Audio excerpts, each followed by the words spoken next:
안녕하십니까? 말씀으로 하루를 여는 천수답의 새벽 묵상. 오늘은 요한계시록 서론 두 번째입니다. 요한계시록을 어떻게 볼 것인가? 성경을 묵상하고 연구하는 독자의 관점은 그 어떤 선입견보다 더 무섭고 또한 위험한 것이지요. 따라서 어떤 관점으로 요한계시록을 보고 연구하느냐 하는 것은 매우 중요한 문제라고 할 수 있습니다.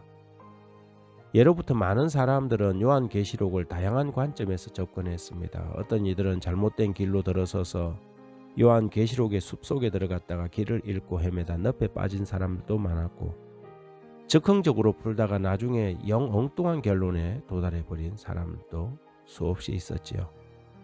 뿐만 아니라 억지로 어떤 인물 혹은 자기 교단의 교주나 지도자에게 계시록을 끼워 맞추다 보니 아주 회개한 해석을 생산하기도 했습니다. 그래서 사도 베드로는 베드로후서 3장 16절에 또 그 모든 편지에도 이런 일에 관하여 말하였으되 그 중에 알기 어려운 것이 들어 있으니 무식한 자들과 굳세지 못한 자들이 다른 성경과 같이 그것도 억지로 풀다가 스스로 멸망에 이르느니라고 말한 것입니다. 전통적인 요한계시록의 해석에 네 가지 관점이 있습니다. 과거주의 해석법이 있고, 미래주의 해석법이 있고, 이상주의 해석법이 있고, 역사주의 해석법이 있습니다. 간단하게 설명을 붙이자면 과거주의 해석은 요한계시록의 내용들이 AD 70년 예루살렘 성전 파괴 이전에 일어난 사건들을 가리킨다고 보는 관점입니다. 이것은 스페인 출신의 예수의 신부였던 알카자라는 사람에 의해서 주장되었습니다. 미래주의 해석법은 과거주의와는 대조적으로 계시록의 예언의 대부분이 전적으로 마지막 때의 관점에서 보는 것입니다.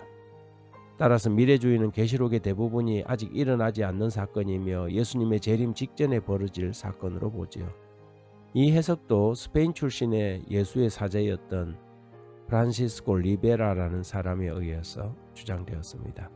미래주의 해석을 기반으로 나온 해석법이 현대의 세대주의 해석입니다. 다른 하나는 이상주의 해석법인데요. 이 해석은 과거주의에 그 뿌리를 두면서 요한계시록의 내용을 요한 당시 1세기 교회 교인들이 겪은 이야기로 봅니다. 그리고 이것은 미래에 일어날 일에 대한 예언이라기보다는 선과 악 사이의 영적인 전쟁의 모습을 상징적으로 보여주는 것이라고 믿지요.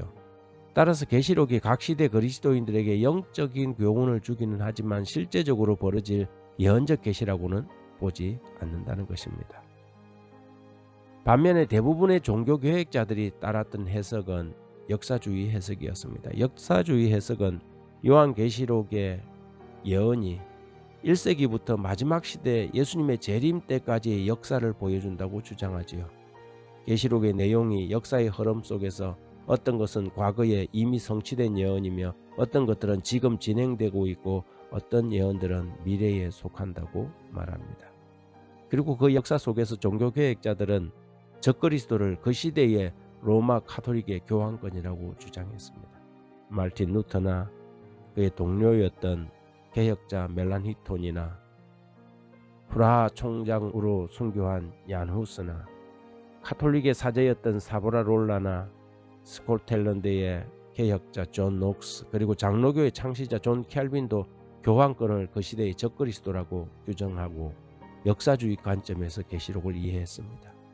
적어도 19세기 전까지는 역사주의 예언 해석이 대세였지만 그 이후에 불행하게도 대부분의 개신교회들은 다른 해석으로 돌아서 버렸지요.